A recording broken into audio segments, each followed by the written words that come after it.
This is an example of how to graph an inverse function when just given a graph of the original function without the actual function being stated.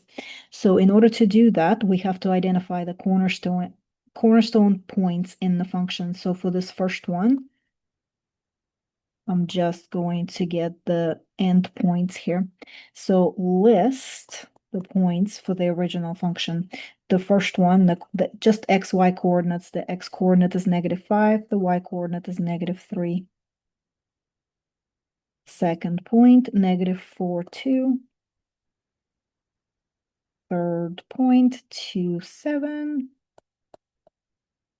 And the fourth one is at 7, 8.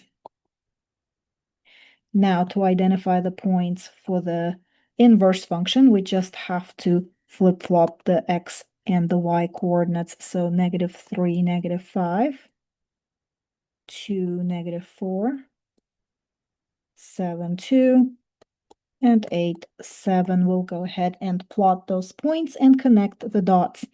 -3, -5. That's right here. 2, -4. 7, 2. And 8, 7. Then connect. And do remember that visually your inverse needs to be symmetrical with your original function. Through the line y equals x, I'm going to go ahead and put that line in a dashed form. That's not part of the answer. It's just to visually represent how the original function and the inverse function are symmetrical through that line. Let's go ahead and try another function. So the original function, it's a little bit harder because it's not linear, but we are going to use these points that are already part of the function. So for the original function f of x, we have a list of points. Left to right, this one is a little bit hard to identify. I'm going to call it a quarter on the x-axis, so 0.25 and -2 on the y. Then this one looks like 0.5 and -1 on the y. Then this, that's 1 on the x and 0 on the y. Then this one, that's 2, 1. And the last one, that's 4, 2.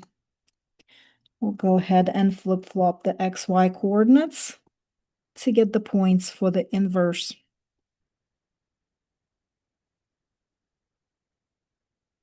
-1.5, 0, 1,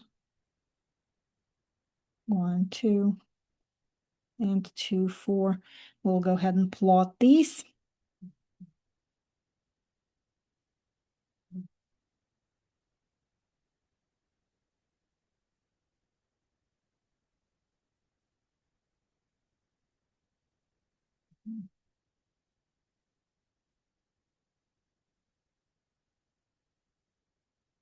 And then connect the dots.